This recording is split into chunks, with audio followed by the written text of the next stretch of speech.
welcome to the Brilliant Essence Thursday guest specials. Tonight we have a guest who appeared on one of our panels lately, the one around the book Lost Civilizations and Secrets of the Past. We're welcoming tonight Pat Chouinard. Mr. Chouinard has dedicated himself to the self-study of archaeology, lost civilizations, ancient floods, myths, Atlantology, crop circles, and comparative religions. He is involved with local public television and produced and hosted an award-winning series called Archaeology TV. He interviewed Graham Hancock, Michael Cremo, John Anthony West, some distinguished LDS archaeologists. He is also a regular contributor to Ancient American Magazine.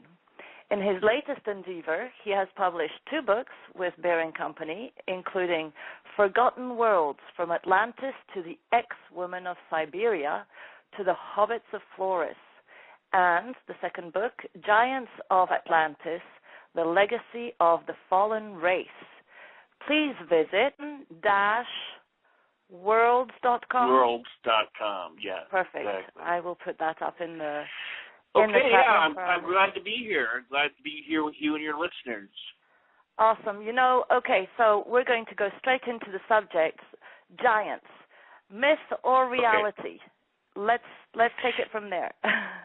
Okay. Well, first of all, giants were real. They go back many hundreds of thousands of years, according to my estimation. It has a rich mythological tradition. We have anything from the Book of Giants, which is a fragment of the Book of Enoch that was unknown to us until the 1940s and 50s, when they were discovered in the caves at the Qumran Caves with the Dead Sea Scrolls.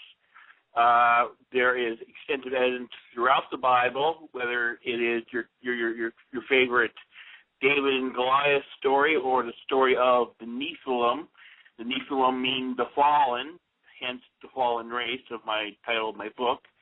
And it goes on from there. You have examples of giants being mentioned in the book of Exodus and in the book of Joshua, when the Israelites first learned of giants inhabiting much of Canaan, when they went on a reconnaissance mission and came back to Joshua and Moses and told them, oh, look, this whole land is full of giants.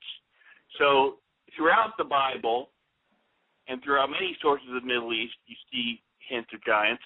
Some of the gods of the ancient Egypt, they were considered giants. Ptah is just one of the examples of an Egyptian god who is depicted as a giant. Osiris was often depicted as a giant. And the companions of Horus, which were a race which steered much of the evolution of the Egyptian civilization in a dark, mystical time that has long since been forgotten. They were giants. So there's giants all throughout the Middle East in that sense. Giants, of course, are very prominent throughout Norse mythology. In ancient Norse mythology, the first beings were giants. The first being at all ever to exist was Ymir, and he was a frost giant.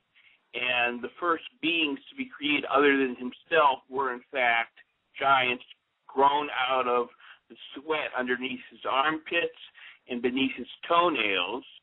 And these giants came forth and dominated the primordial universe. And from them, there was a number of marriages and associations which led to the birth of the gods themselves, which were the Aesir. And the first ones of those were Billy, Ve, and Odin. And by the time they arose, there was a great war in heaven between the giants and the gods. And eventually the gods prevailed. Odin, Billy, and Ve ambushed Ymir. They chopped off his head. They dismembered his body, and out of his skull cap, the whole heavens were formed. They took his blood became the oceans and rivers and lakes, and his flesh the earth, and his bones the rocks and mountains. And during this deluge of blood, all the giants who inhabited the primordial universe were killed, much in the same way you see in the biblical story, which is an allusion to that. And only a gifted few of giants survived this great deluge, and they escaped, and they established a world on Jotunheim.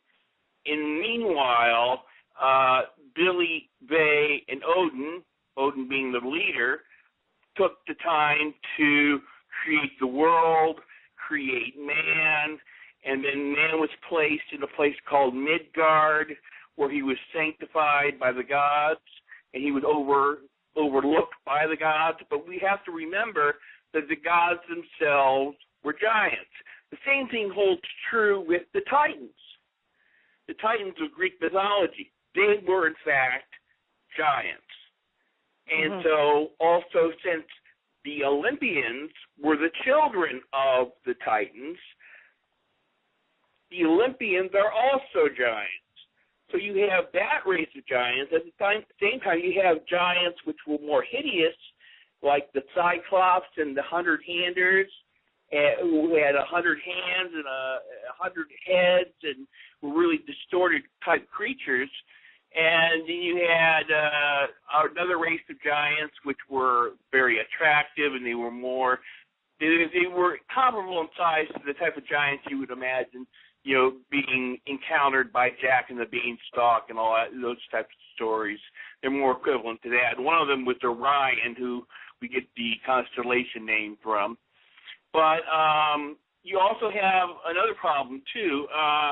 You have the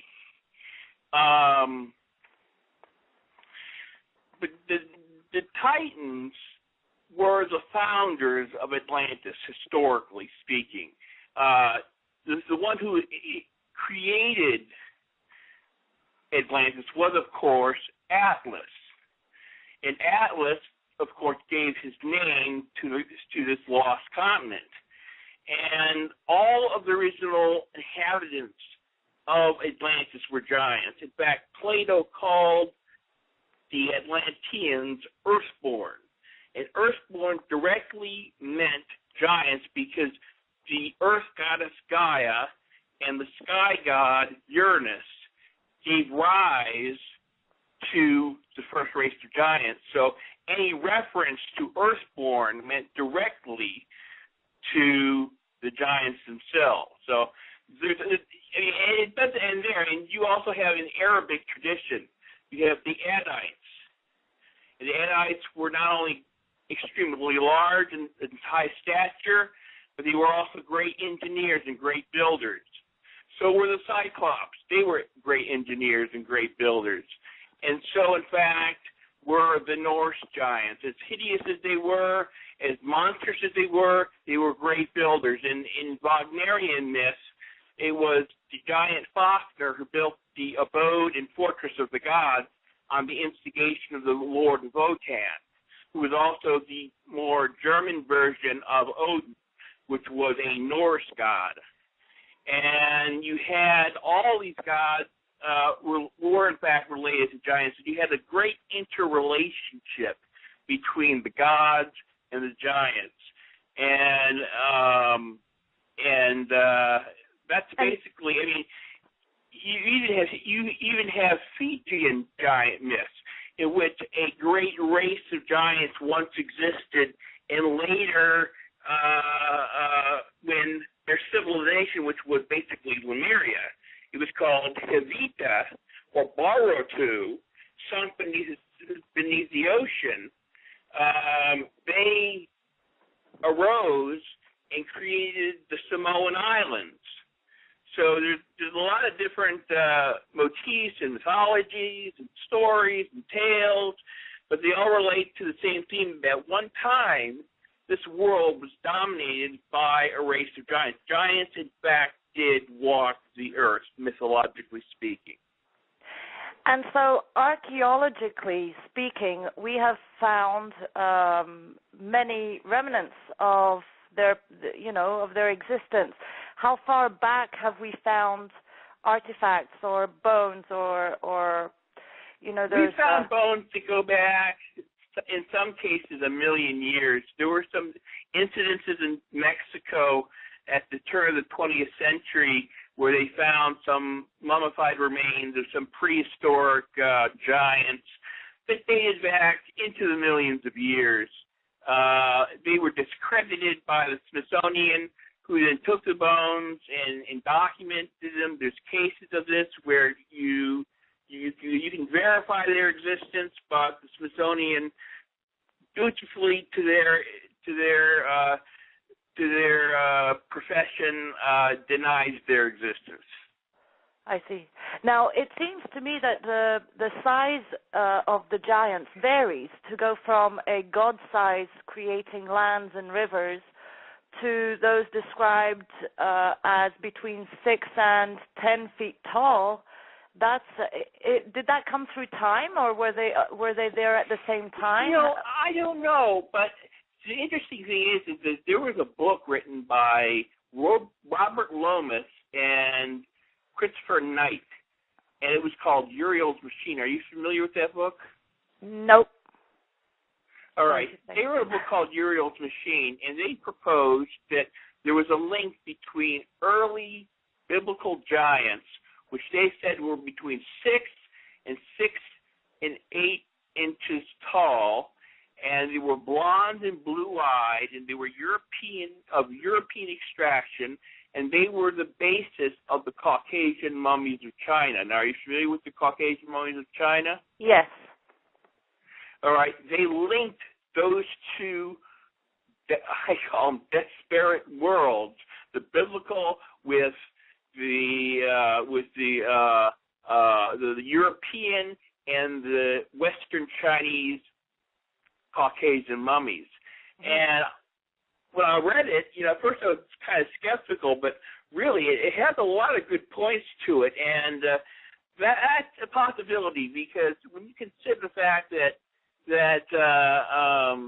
you have a population of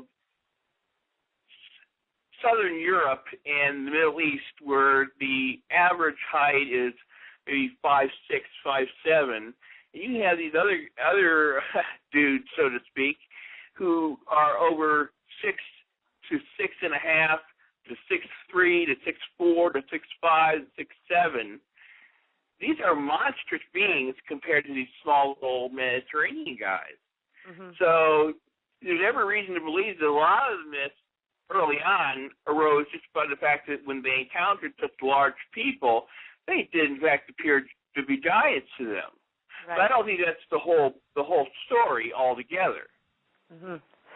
And to go back to what you were saying, there was a story in an article or the book that I read from you. I mean, you have fascinating articles on your website. There was a war between the giants, the giants of the earth, and the gods, and the gods basically nearly lost. They had a hard time getting rid of the giants on earth that were. Would you like to elaborate on that a little? Well, a lot of that had to do with are you speaking of the Greek? I believe so. Because there were several wars by several different giants, by several different cultures. So I believe it was the right one. Yep. It was the ones that are told in Greek mythology, and the Gigantomachy. There we go. Thank you. Okay, great. Well, Gigantomachy, they were the gods themselves got to the point where they could not defeat the giants. The giants were far too powerful. They were far too numerous. They were far too smart. So they had to rely on a demigod to come to their salvation. And that demigod who came to their salvation was the Greek hero Heracles, who we all know as Hercules. Right. And there's a lot of interesting stories that deal with that. You can read it in Greek mythology. I won't go through all of it right now, but he does do the deed for the gods. He comes forth.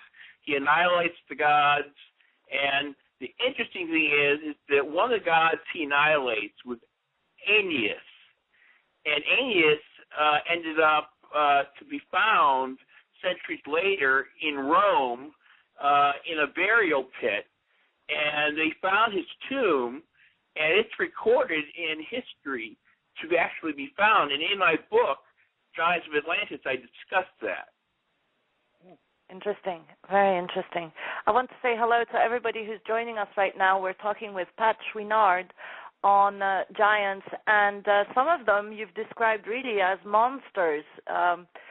Now, do we know how that came about? Is there a story behind it? Is it like the genetic manipulation and No, in ancient myths, they don't really tell you why they're monstrous. They just assume that you know they're monstrous. It's more of a method of oral tradition and mutual understanding among the people who are telling the stories. I think it's just a cultural phenomenon. They automatically consider them as so. When you think about it, there's many things in life that we automatically assume they are. We don't know why we assume they are. They're from a past so distant that we can't remember why. We just automatically assume they are so, and that's the way it was with them. And have we found any proof of, for example, the one-eyed cyclope or the multi-armed, giants? There are even giants who have, what is it, like 4 hands and 4 feet, and yes. the hands are at the hips. There's 2 hands at each side of the hip, and at the shoulder, and then feet. I don't know where they go, but have we any proof of that today in our? We don't have any physical proof of any of those types of monsters. We have proof of more human-like descendants of giants. We have them in mummified remains and skeletal remains and genetic whispers. What I mean by that is if you look back into the human genome, you will notice abnormalities and so forth and so on, which eventually led to the development of giants. But you will not find specifically anything indicating a cyclops or a 100-hander or anything like that. That's strictly mythology, but we can assume only because, the ancients weren't stupid people. Okay, I don't agree with the consensus of mainstream scholars and of course ancient alien scholars, which is kind of odd to clump the two of them together, but they both come from the conclusion that humanity was a primitive, incredulous race with little or no sophistication. Now, the mainstream archaeologists think that it just happened. They just automatically came out of the blue and developed this technology. Ancient alien theorists, on the other hand, they believe that these aliens came down and gave them all the knowledge because they were stupid little beasts of humans. They couldn't come up with this glorious stuff themselves. They had to be told what to do. I think, on the contrary, that our ancestors were highly intelligent, highly developed, highly evolved, with enormous technology, and there was this great cataclysm that happened 12,000 years ago that obliterated all memory of that lost civilization. Right. And like what Graham Hancock says, now it's up to us to come up with that idea. Now, what I think happened was, what was the original question? No, I love it. I got you off track there. What was the original question? No problem. We're just flying with the flow here, and I love it because I have another one. It's like what you're saying is basically makes sense. And I want to go back to the Great Floods because that has a lot to do with giants too. But there came this catastrophic thing on Earth that obliterated basically, 99.9% of human population or population living on Earth, and we had to start from scratch. So what do? We pick up sticks, we build fires, and we reap our corn, etc. So, and today we've come to let's say, do you know if I have so many questions for you, Pat? It's insane. So there's this. I want to be very clear with you because I know that we want to be clear together. One of the questions that I had was, there's a theory that the height of, let's call them humans, okay, people living on Earth, has gone down, and we are right now at the smallest height that basically ever walked the Earth. What do you? Yes. What do I you think believe about that? No, I think that's absolutely correct. I think humans change all the time. Like, that's what I was trying to say before. I think that we know from our past that we were so advanced that we would not be just writing down senseless doggerel and fantasy, sheer fantasy. I think we would be writing down exactly what we were seeing at the time. I mean, that's what ancient people did. When they saw something, they wrote it down. They didn't just come up with myths and crap like that, And I think that basically we can rely on the eyewitness testimony of the ancient peoples that if there were creatures such as Cyclops and hundred-handers and that definitely they existed. Now, to answer your question right there, that whether or not you had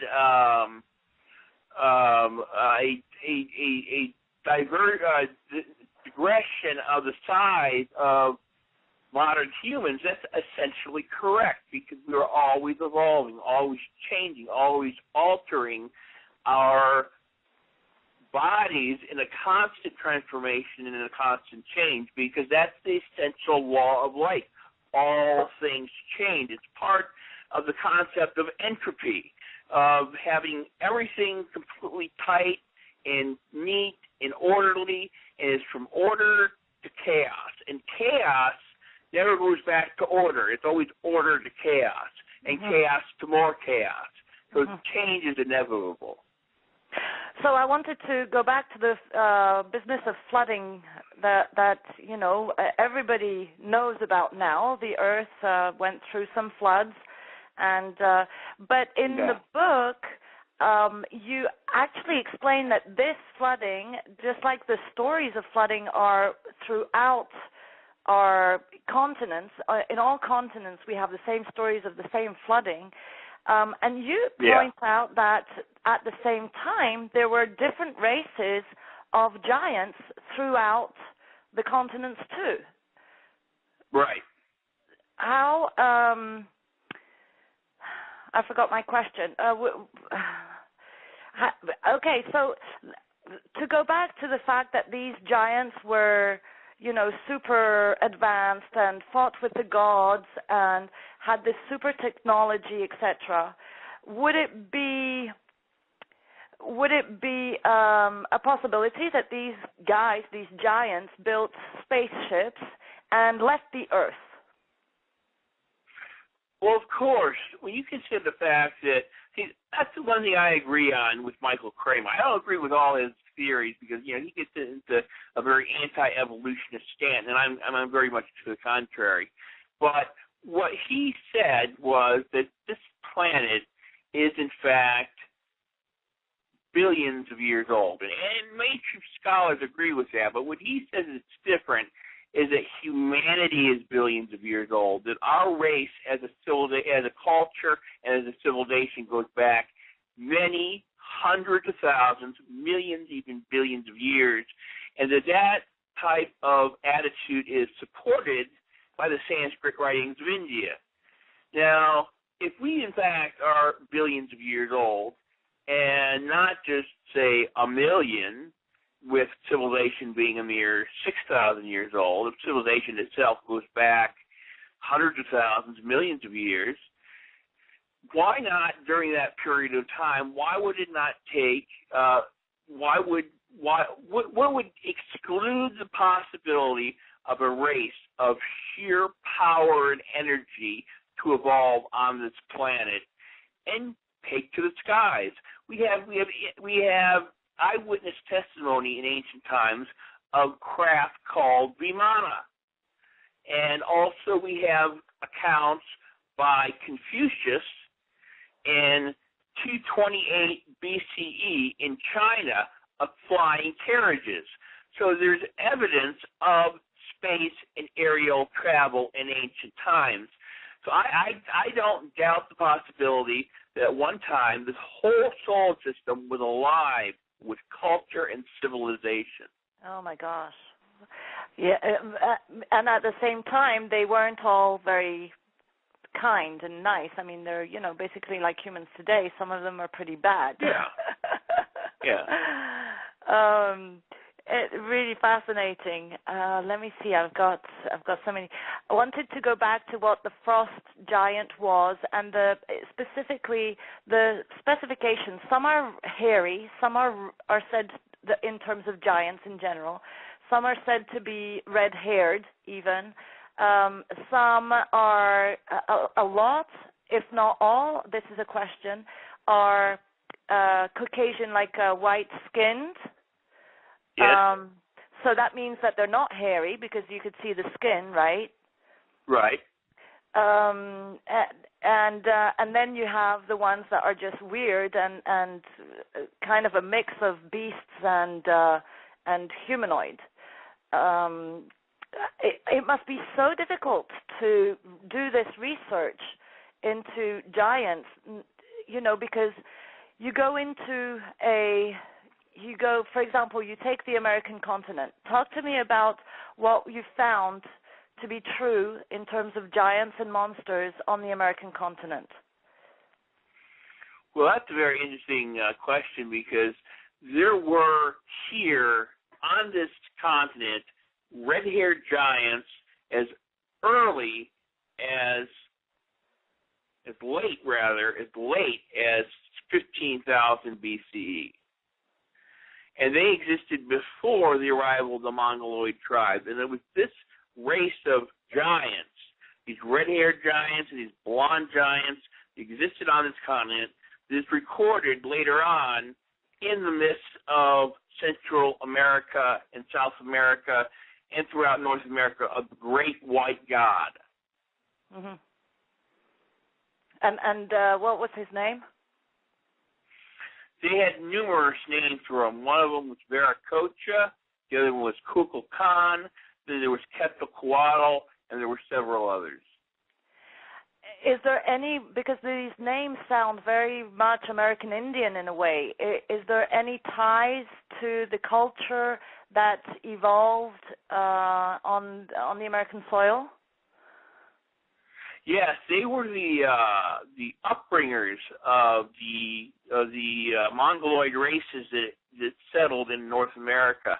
They were the master race, the leading race that civilized and culturified their whole subspecies and gave them culture that they later raised from nothing into a great system of civilizations. Mm-hmm. And then when we talk of giants, at all times there's these dwarfs that come up now, and there's even giants that lived with, classic 5 foot, 6 feet, or maybe smaller men, humans. They lived together, and the giants seemed to be rulers of these men and women, humans. Yes. Do you know anything about how that came to be? I mean, were these giants here and humans here at the same time, or were they? They were. I think giants were here before. See, listen to what I think. All right, Now, first of all, you have to understand about cultural diversity and racial diversity. 12,000 years ago, the racial situation here on this planet was entirely different. There were many more races, there were many more genetic diversity than there is now. Now, I think one of the earliest races to evolve on this planet was a giant race, and I think all humans at one time were, in fact, of giant stature. But about 15,000 years ago, there was a cataclysm. And they're not quite sure exactly what happened. There was a volcano called Turbo that possibly exploded somewhere in the Micronesian area, and that could have wiped out almost the entire human race. When this happened, something happened called a bottleneck, in which most of the cultural diversity of humanity was entirely lost. And when that happened, who came out of that bottleneck were the populations we would recognize today. Does that make sense to you? Yeah, absolutely. And I'm just checking in with the chat room. Hello to everyone who has just come in. And there's Quinny. You remember Quinny, my co-host from the panel discussion? Yeah. She says there's stories and images that say that there are old paintings and such depicting that the Holy Family was part of the hairy giants. What do you know about that? She says some of the paintings show they had the red hair and may relate to, and I was going to relate it to the Sasquatch folk and the Sasquatch, Bigfoot, Yeti. Now, what Holy Family is she referring to? She's referring to Jesus Christ, Joseph, and Mary. I probably, or perhaps is it? Well, Abraham? I don't think that Jesus was a part of the giant group. I think they could have had red hair, but that was more of a racial thing, and it was basically a regular human racial trait. I think that they were probably unusual populations of Near Eastern Semitic groups that happen to have red hair. You look at Jewish people today, and there are red-haired Jewish people. So if they were Jewish, they had red hair, they obviously, came from that group. I don't think that's any evidence that they were giants in any means. I'd like to see the paintings that she's talking about, and it could be, again, related more to Abraham. And talking of which, related but unrelated, in the book you say Western European explorers, and notably Magellan, I'm not sure I'm pronouncing it right. Magellan, sorry. In 1520, came upon a red-haired giant, and I can't remember if it was him or someone else, but they tried to bring him back on board the ship, and I believe there were two of them that they captured and wanted to bring back to the homeland, I guess, and they died during the seafair. But that's amazing. That's just amazing. Yeah, the really dumb thing on their part is they didn't preserve the body. They just threw it overboard. They thought it was more humane to do it that way than let its body rot on deck. Right, of course, yes. It would save. But they would have preserved the body. They would have had something to go with, but they decided not to do that, and that was a real dumb thing. They didn't think of those things in those days. Yeah, well, it's if they died of disease of some sort, I'm sure they were kind of freaked out and wanted that off the ship. Yeah, probably. Oh my gosh! So I really want to figure out what this frost giant. Why do we call it the frost giant? What does that mean? Is it just because of the icicles under the armpit? In German and Norse mythology, there's a fixation with frost and ice and snow because it was a very cold environment, and so many of their myths revolved around ice and snow. Mm-hmm. So, when you said the frost giants, you're talking about giants from the harshest, the most vile, the most dangerous, the most scary realm, in from the icy depths of the north, where it was dark all the time, and it was scary, and there were creatures and monsters lurking in the shadows, and so they called them frost giants. Right. And so I want to go to the Yeti Sasquatch relationship. What have you found out about their, relationship? Are they related? Because the Sasquatch are interesting folks because they go in and out of our dimensions at will. They kind of appear and disappear, and, you can't really capture. I think there's only like half a dozen, or maybe well, a dozen. Well, there was the ancestors of the Sasquatch and the Yeti. There's two possibilities. One is the one I don't agree with. It's the one that our distant ancestors had an association with a large hominid called Gigantopithecus blackie. And he was a 10-foot-tall beast, hairy, ape-like. He was basically the living image of King Kong. And he died out 300,000 years ago. But our distant ancestors knew him well in Southeast Asia. And if they came across the Bering Strait, they would have known him, and that tradition would have carried on with him. The stories or just the collective racial memory of that past time would have endured for ages. But I think that Yeti and Sasquatch are, in fact, descendants of this creature. Mm-hmm. I think that creature lives on today in the Sasquatch and Yeti populations. Right. Fascinating. Oh, my gosh. We're talking with Pat Chouinard here. I'm going to ask you, do we have any stories or accounts around how these giants perceived their own gods? What was their spiritual trend, if you will? Well, they weren't very spiritual at all. They were very atheistic, and they were very amoral.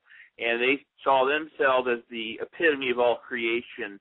In fact, in the book of Genesis, that's one of the reasons why they were exterminated by God, was their godliness and their relationship in the Bible to Saint.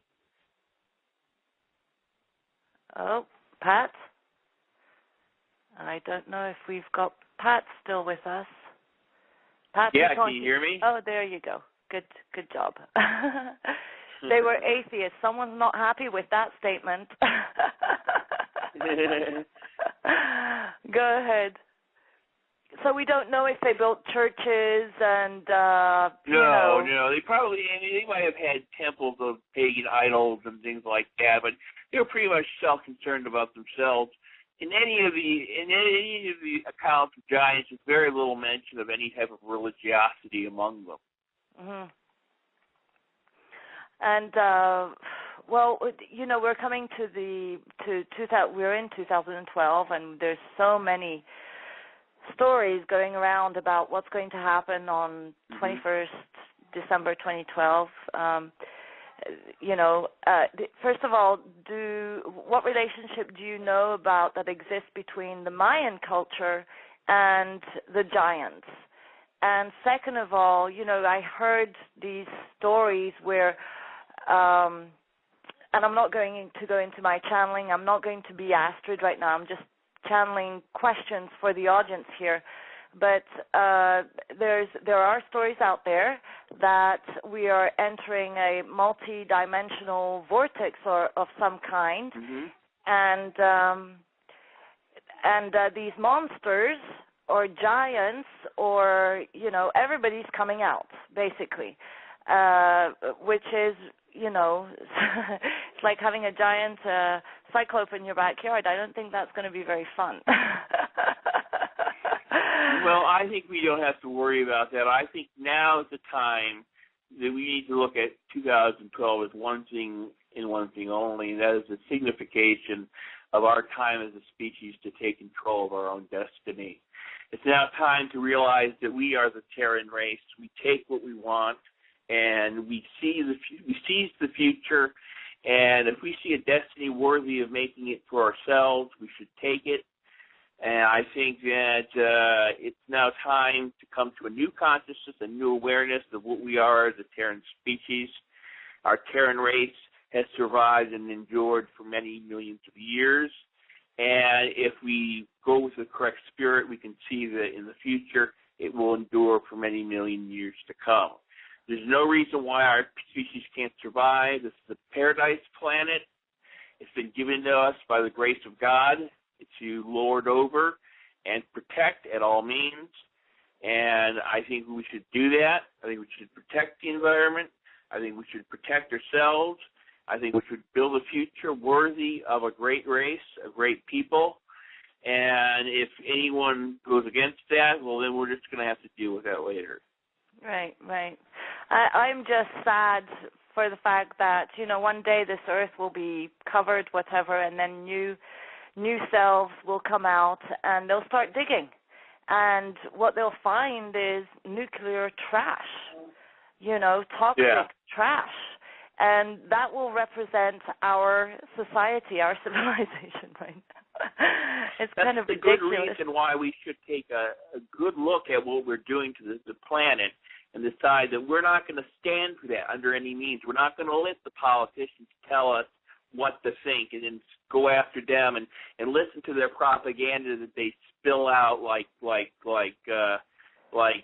fluid out of a well, just so we can sit back and say, gee, you must be right. I think I'm going to vote for you. I mean, we're in a time right now in this country where we're getting to vote for another president. And basically, I don't see anything worthy of voting for. My personal opinion is that we should vote all of them out, have a complete disassociation with the government, and tell them, you're not our masters, we are the masters, we tell you what to do, and this is our planet, our species, our way of life, and that we're going to live it, and we're not going to let anyone take it away from us. Right. And that really holds true in America, where people don't vote that much. I mean, I was telling you earlier, I come from a French background. In France, it's not just a duty; it's a responsibility to vote. Yeah, it's your voice, and all the visitors that come to Paris when there's strikes on, but that is the way that the people talk to their government. And I see sometimes I see at this corner of a street like half a dozen people picketing. I'm like, what are they doing? And my husband says they're picketing. And I said, well, what? That's going to make a difference? It makes a statement, but it doesn't make a difference. I think people should come together more. And that's exactly right. There should be a common strength. We should yoke each other's strength, so to speak. We should come together as one species, one people, and that's what we have to keep in mind.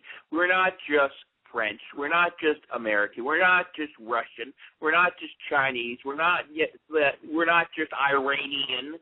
We are one species. We have a common heritage on this planet. And it is thicker and stronger and more voracious than anything that any individual country can claim is theirs. So that's interesting, because what, in your opinion, you, Pat Chouinard, who has extensive research and expertise background in the archaeology, which means our history, our story, etc., what message do you think the giants could give us today to make us stronger? Because giants are like, all mass, all bulk, and all muscle, and all fight. And it tells me that the giants, as advanced as they were, as cultured as they were, as sophisticated as they were, they could not hold on to their own civilization because they had flaws in the way they lived their lives. They had flaws in the way they thought of themselves as a species, the way they wanted to live on this planet, so they went extinct. That is something that we cannot allow to happen. We cannot take their example and make it our own. We have to make our own example. And that example is total and absolute survival on this planet. Right. I'm interested and intrigued in knowing more about what they fought with, their and what did their technology look like? What was it? We think that they might have been capable of going out off this planet. So obviously the technology that we know today in that sense, space travel, etc. We know that if the Sasquatch are descendants of them, they probably got the gift of understanding. Giants, they all have the same level of technology, just as any culture or civilization on this planet has ever been. You have pockets of advanced and in more, you would call more primitive races. The races of North, South America, and Central America were obviously very advanced. The Caucasian type races. Then you had races such as we would call, the Sasquatch or the Yeti, who obviously are more primitive. They have less technology. They're not advanced. They don't have civilizations. They don't have great culture. It doesn't mean that they're not smart or ingenious. They just haven't evolved that type of technology. Well, they do. They are capable of going through dimensions, which is pretty awesome, if you ask me. As long as on the other side, it's nice. But I guess they haven't found the right space because they continue to go back and forth, unless they help us. Anyway, I don't want to start talking because I'm a big, I'm a big talker myself, Pat. You've got to stop me here. Hey, no problem. And in terms of fighting, so yeah, they obviously, since Atlantis they were giants. You're saying that Atlantis folks were all giants, all of them? Yes. Where do you think Atlantis lies today? Well, I think Atlantis is long gone. It was an amalgamation of lost civilizations that existed all across the globe. I don't think it was just one continent. I don't think it was just one island. I don't think it was just one spot. I think it was a metaphor, more or less, for a lost civilization that once existed a very, very long time ago, but is now lost to us. Interesting. So what are you doing now, Pat? Tell us. I want to remind everybody to go to forgotten-worlds.com. I'm going to put it up one more time in the chat room for everybody to go visit Pat Forgotten.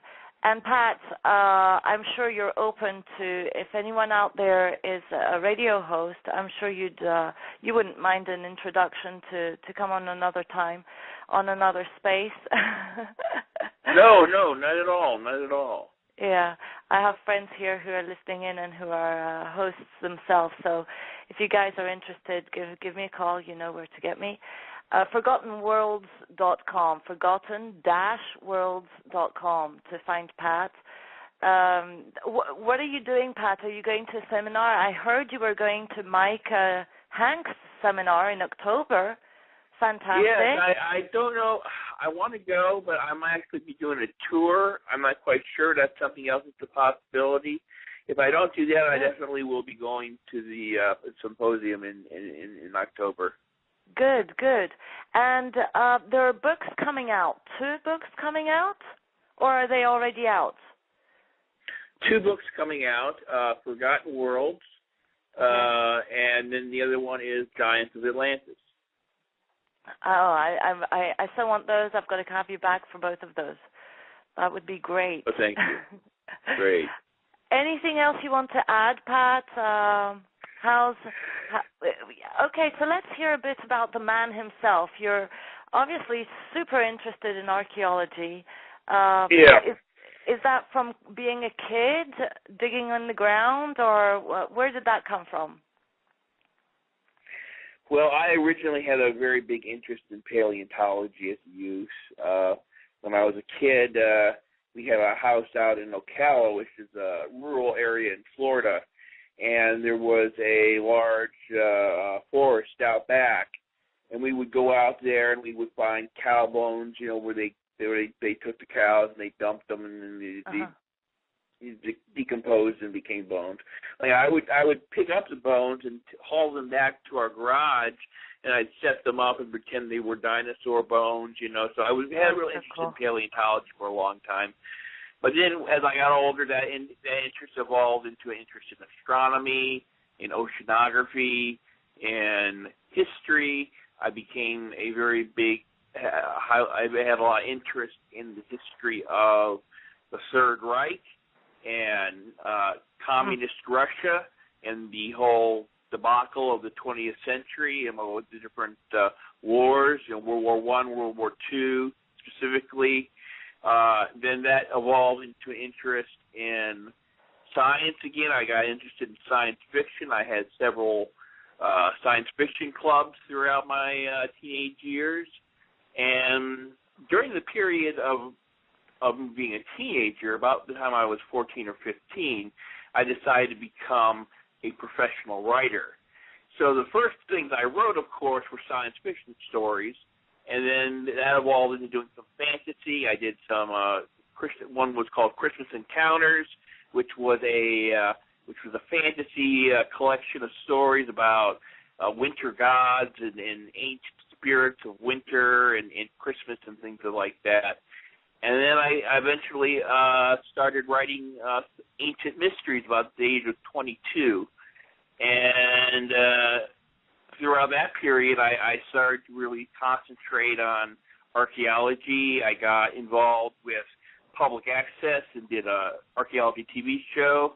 I did an archaeology magazine called the New Archaeology Review. Now I'm doing a magazine called Forgotten Worlds after my book. So I got involved at an early time in my early 20s dealing with a lot of the archaeological material, and it just went from there. And I want to share the fact that, Pat, you haven't had it easy because you do have a condition that's more than common these days, unfortunately. But it's at the time during my upbringing anyway, people with I don't know how you say it in English, but it's ADHD, I believe. Oh, yes. ADDH or ADHD, I can't remember. But anyway, yes. It's a challenging condition to learn to focus. It's extremely challenging for people like you to focus. And it's remarkable the work that you've done with this condition. So anyone out there who, thinks they can't do it because they have that, look at Pat. He's doing it, and he's shining, guys. How did you live that condition for yourself? Well, I won't get into it really.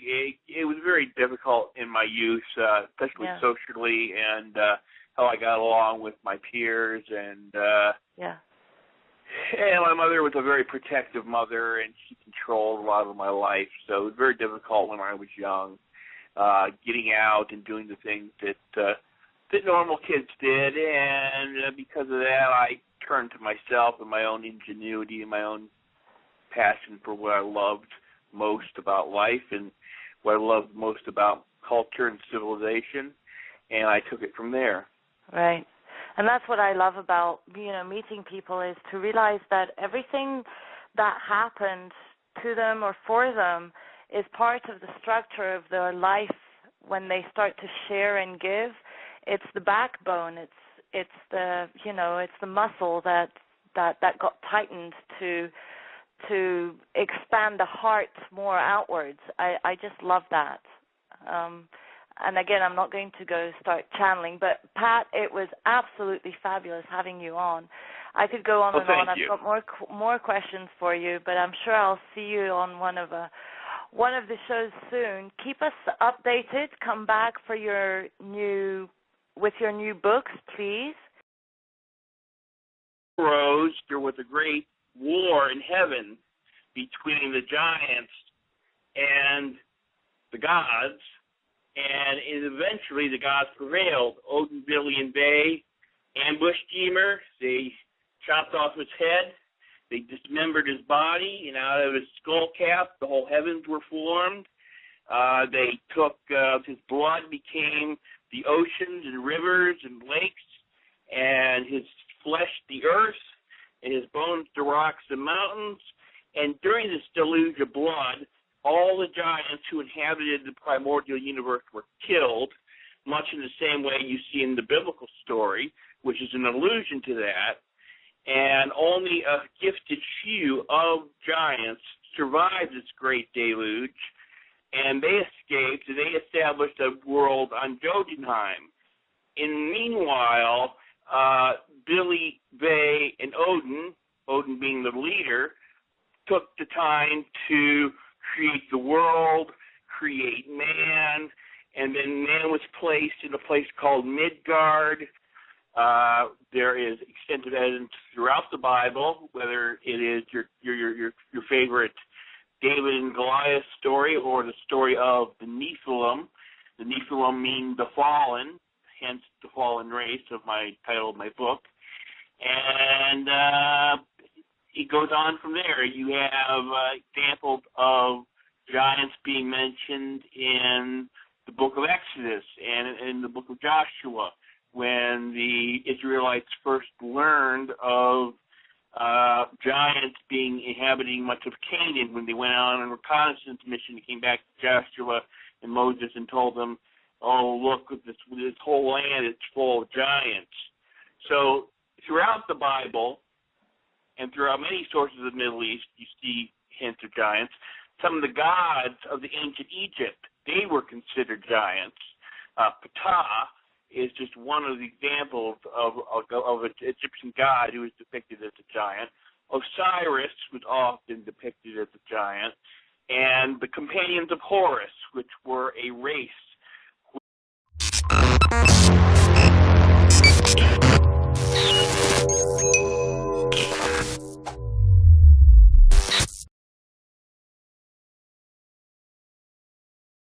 Welcome to the Brilliant Essence Thursday guest specials.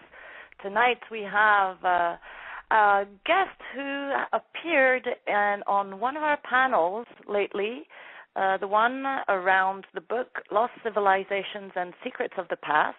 We're welcoming tonight Pat Chouinard. Mr. Chouinard has dedicated himself to the self-study of archaeology, lost civilizations, ancient floods, myths, Atlantology, crop circles, and comparative religions. He is involved with local public television and produced and hosted an award-winning series called Archaeology TV. He interviewed Graham Hancock, Michael Cremo, John Anthony West, some distinguished LDS archaeologists. He is also a regular contributor to Ancient American Magazine. In his latest endeavor, he has published 2 books with Bear & Company, including Forgotten Worlds, From Atlantis to the Ex-Woman of Siberia to the Hobbits of Flores, and the second book, Giants of Atlantis, The Legacy of the Fallen Race. Please visit -worlds.com. Worlds.com, yes. Perfect. Exactly. I will put that up in the Okay, yeah, I'm glad to be here. I'm glad to be here with you and your listeners. Awesome. Okay, so we're going to go straight into the subject, giants, myth or reality. Okay. Let's take it from there. Okay, well, first of all, giants were real. They go back many hundreds of thousands of years, according to my estimation. It has a rich mythological tradition. We have anything from the Book of Giants, which was a fragment of the Book of Enoch that was unknown to us until the 1940s and 50s, when they were discovered in the caves at the Qumran Caves with the Dead Sea Scrolls, which steered much of the evolution of the Egyptian civilization in a dark, mystical time that has long since been forgotten. They were giants. So there's giants all throughout the Middle East in that sense. Giants, of course, are very prominent throughout Norse mythology. In ancient Norse mythology, the first beings were giants. The first being at all ever to exist was Ymir, and he was a frost giant. And the first beings to be created other than himself were, in fact, giants grown out of the sweat underneath his armpits and beneath his toenails. And these giants came forth and dominated the primordial universe. And from them, there was a number of marriages and associations which led to the birth of the gods themselves, which were the Aesir. And the first ones of those were Billy, Ve, and Odin. And by the time they